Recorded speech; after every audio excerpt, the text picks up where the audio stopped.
উনি একজন দিনমজুর মানুষ। ওনার এই সন্তানটার ক্যান্সার প্রায় দীর্ঘ 4 বছর থেকে ওনার পাশে ওনার আম্মা। তো সর্বশেষ পুঁজিটা ছিল ওনার এই বাড়ি ভিটাটা। তো উনি এই বাড়ি ভিটাটাও নাকি বিক্রি করে দিছে ওনার সন্তানের চিকিৎসার জন্য।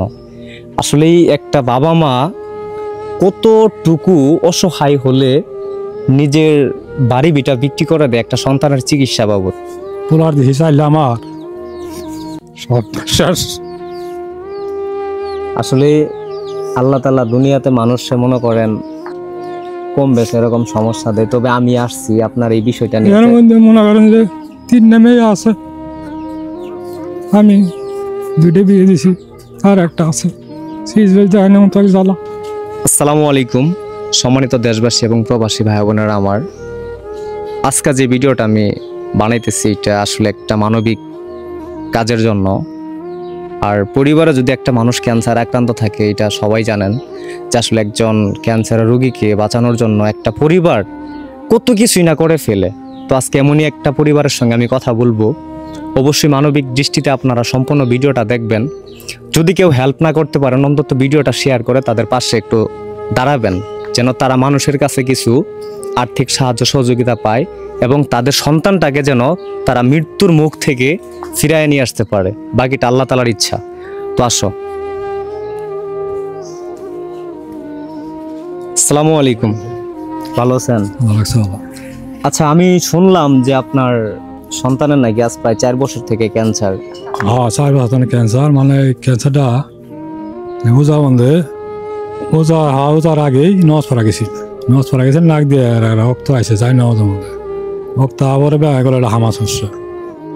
আস্তে আস্তে বালাই রক্ত শুরু হয়েছে। পরে নিজানে ভর্তি করা হলো সিরুদি মেডিকেল ভর্তি করা হইলো, ঠিকই রক্ত বন্ধ হয় না। বন্ধ না হয় শিরপুর ওই অন্ধেরা বাড়াই দিল ডাইরেক্ট ময়ূরসিং যায় অপহরণ করা হইলো। অপহরণ করার পরেও এই রক্ত হয়। পরে ধরা বললো ক্যান্সার ওরা শিওর দিয়ে আইলো না। পরে পাঠাই দিল ঢাকা মেডিকেলে, ক্যান্সার মেডিকেলে। ক্যান্সার ধরা পড়ছে। কোনো 6 মাস একটানে চিকিৎসা হইল। আমার তো এটি গরিব মানুষ, আমি 3টে গরু আছিল,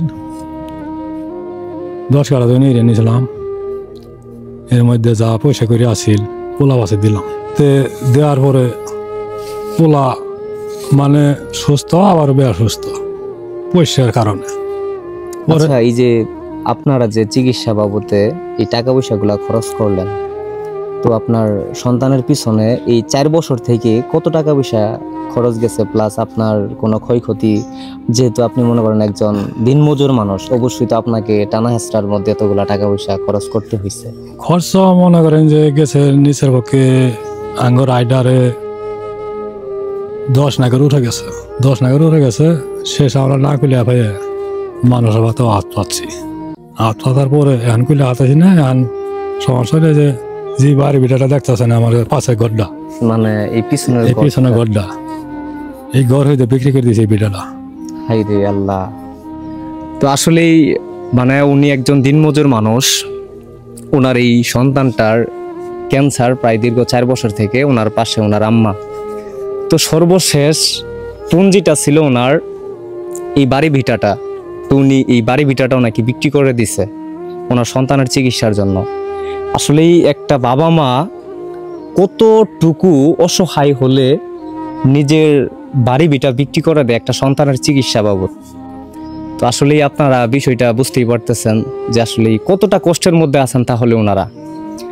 তো আপনি আরেকটা কথা বলেন যে আপনার বর্তমান অবস্থা কেমন? বর্তমান অবস্থা মনে করেন যে আমার এখন চিকিৎসা করানোর জন্য যুক্তি নাই। এখন কিবা চিকিৎসা করবো? এখন বর্তমানে আমার এত পয়সা নাই। যা আসছিল সব মনে শেষ গেছে। এই ভিডিওটা হইতে সব পয়সা শেষ করে দিছি। এখন আনে করে 10 জনের সাথে আমার এলা আবেত্তি আনে করে ছোট ভাই বললে হয়তো সন্তান বললে আপনারা যদি যদি সহযোগিতা করতেন তাহলে আর জীবন আনে করেন নিমতে আমি দোয়া করতে পারলাম। ও আচ্ছা, এই যে আপনার সন্তানের চিকিৎসা বাবদ এতগুলা টাকা পয়সা খরচ গেল, মানুষের কাছেও হাত কালেকশন করছেন, এখন সর্বশেষ পুঁজিটা আপনার ঘর ছিল এটাও বিক্রি করে এটাও দিয়েছেন। বিক্রি করে দিছি। তার মানে এখন আপনার আরো মানে 5-7 লাখ টাকা। এখন বর্তমান 8 লাখ টাকা আমার চল আছে। আমার এইটা আমি বাবা করে হামলা বেশি আমি দিতে পারবো না। ও এখন পোলার দিছি চাইলে আমার সব শেষ।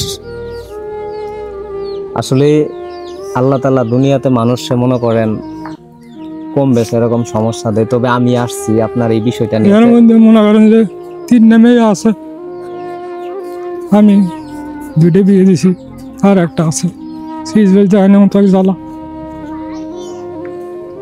ও আচ্ছা, টেনশন নিয়েন না, দেখি কোনোভাবে চেষ্টা করা যায় কিনা। আর যদি আমি ওনার আম্মুর সঙ্গে একটু কথা বলি দিই। নিজের সন্তান হইলে চেষ্টা করবে। তো আপনার এই তো মনে হয় কথা বলতে পারেন না, কান্নাকাটি করেন না, বুঝছেন, কান্নাকাটি করেন না, বিষয়টা দেখা যায় কি হয়, আল্লাহ আছে। আচ্ছা, ওই আপনি যদি আপনার সন্তানকে নিয়ে কিছু বলতেন যে আসলে এই যে আপনার ছেলে ক্যান্সার হওয়ার পর থেকে আপনারা কিভাবে মানে চিকিৎসা বা ট্রিটমেন্ট করলেন। আর আমি তো জানি যে উনি কেঁদে ফেলছে, ঠিক আছে, তো আপনি যদি কিছু বলতেন আপনার সন্তানকে নিয়ে, বা দেশ এবং প্রবাস থেকে যারা ভিডিওটা দেখতেছে তাদের উদ্দেশ্য করে যদি কিছু বলতেন। আমার সন্তানের যা আছিল পুঞ্জি সব শেষই করছি। এখন বাড়ি ভিডিও জ্বলা আছিল জ্বলা শেষই করলাম। দর্জনের কাছে হাত পাতিছি, নিচ্ছি, দিছে, সন্তানের মুহূর্তে দিয়ে চায়ে সন্তান কিভাবে বালা করবো মানুষ খুব চেষ্টা করছে, কিন্তু পাইতাছে না। মেলা টেহার দরকার, 8-10 লাখ টাকা, 10-12 লাখ টাকা শেষ করছি, করার পরে আর 10-12 লাখ টাকা নাগতাছে। নাগার পরে এখন আমার বাড়ি ভিডিও বেচলো 4 লাখ টাকা বেচা হয়েছে, এখন আরো 6-7 লাখ টাকার দরকার, 8 লাখ 10 লাখ টাকার দরকার। শুনলাম আমি যে আসলে আপনার এলাকার অনেক মানুষজন আমারে বললো যে আপনাদের গরু টরু টুকটাক যাই হোক গরু টরু যা আছে সব আর কি বিক্রি করিয়ে বেচা কিনা করে শেষ করছি। অবশেষে শেষ করলে বাড়ি ভিডিও জ্বলা বিচ্ছা হারছি। বেচার পরও তাও মেলা টাকা 10 লাখ 8 লাখ টাকা শর্ট আছে। এইডি কিভাবে কি বহির কি করমান, আপনারা দয়া করে অনুরোধ করি আমার পোলার মোহর দিয়ে চায়ে আপনারা যদি অনুদান করেন, আল্লাহর কাছে আনগর নাকি দোয়া করবো, আমার পোলাটার নাকি দোয়া করবেন যেন ভালো হয়, আনগর আশায় আমি এই ভিডিওটা কইলাম। আচ্ছা, ওই যে আপনার সন্তান তো চলাফেরা করতে পারে না? না, আমার সন্তান কোনো চলাফেরা করতে পারে না, গর্তন বাই হরতাছি, গরম নিতাছি, খাওয়াইতাছি, আগাইতাছি, মুতাইতাছি, হুচাইতাছি, সব সবকিছু মিলে তো আপনাদের একটা প্যারা। এদিকে চিকিৎসা বাবদে টাকা পয়সা নাই, এটা একটা জ্বালা এটা একটা না জ্বালা যন্ত্রণা। মা আসলে আপনার তো কষ্ট অনেকটা লাগার কথা, আর ওনার আব্বা তো কেঁদে ফেলছে দেখলাম। তো এখন আপনি দেশ থেকে বা প্রবাস থেকে যারা ভিডিওটা দেখতেছে, অনেক মানুষজন আছে যাদের টাকা পয়সার অভাব নাই। এখন তাদের উদ্দেশ্য যদি আপনার কিছু বলার থাকে, একাকিত্ব আপনি একজন সন্তানের মা হিসাবে, একজন অসহায় নারী হিসাবে সবার উদ্দেশ্যে যদি কিছু বলতেন আপনি। সবাই দর্জনে দিছে, এলাকার মানুষ দিছে, এখন আপনারাও দয়া ধর্ম করে মুহূর্ত দিয়ে চায়, আমার সন্তানের মুহূর্ত দিয়ে চায় আপনারাও দয়া ধরা করে বালা করে সুস্থ করে যদি আনগর দোয়ার আশীর্বাদে, মুহের দোয়ার আশীর্বাদে, কিছু দেওয়ার আশীর্বাদে যদি আমার ছেলে যদি ভালোই হয়, আমিও আপনাদের নাকি দোয়াই করবো, এটাই আমি চাই, আপনাদের ঠাই অনুরোধ এটাই। তো আসলেই আমি সর্বশেষ সবার কাছে একটা বিষয় অনুরোধ করব যে আপনারা আমাদের বাংলাদেশ থেকে দেখেন বা প্রবাস থেকে দেখেন, যারা ইন্ডিয়া থেকে দেখতেছেন, অবশ্যই অনেক মানুষজন আছেন যারা মানুষের পাশে দাঁড়ান। হয়তো আমি একজন ছোটখাটো কন্টেন্ট ক্রিয়েটর, তো আসলে আমার ক্লোটা বড় না, বড় হচ্ছে ওনাদের একটা পরিবার, অসহায় একটা পরিবার।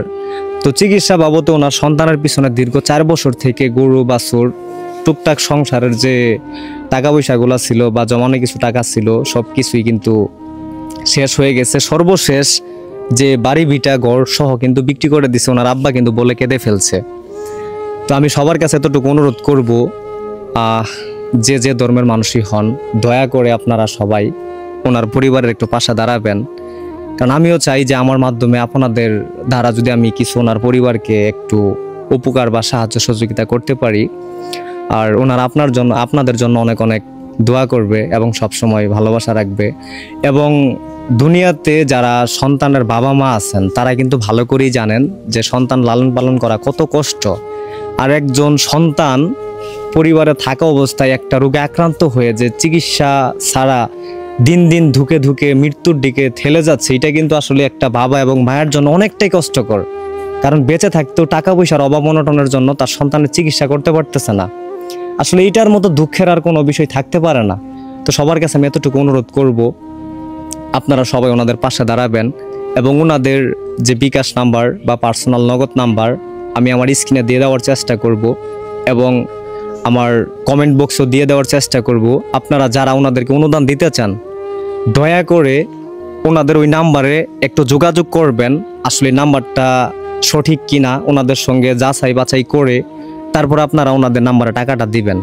দয়া করে যদি আপনারা ওনাদের পাশে দাঁড়ান অবশ্যই আমার মনে হয় যে অনেকটাই উপকার হবে। আর এটার জন্য আপনাদের কাছে আপনাদের জন্য অনেক অনেক দোয়া করবে। তো ঠিক আছে, সবাই ভালো থাকবেন, সুস্থ থাকবেন। কথা বললে অনেক কথাই হবে। আর একটা পরিবারই জানে যে একটা সন্তান যদি তাদের পরিবারে ক্যান্সার আক্রান্ত হয় বা বড় ধরনের কোনো অসুখ বিসুখ আক্রান্ত হয়, আর সেই পরিবারটা যদি এমনিতেই মনে করেন দিনমজুরের একটা পরিবার হয়, তাহলে আপনারা বুঝেন যে কতটা কষ্ট। সর্বশেষ এতটুকুই বলবো, এতটুকুই অনুরোধ করব যে আপনারা সবাই এই ছেলেটার জন্য হলেও, এই পরিবারটার জন্য হলেও তাদের পাশে দাঁড়াবেন। সবাই ভালো থাকবেন, সুস্থ থাকবেন। আল্লাহ তাআলা সবাইকে যেন নেক হায়াত দান করে। আল্লাহ হাফেজ।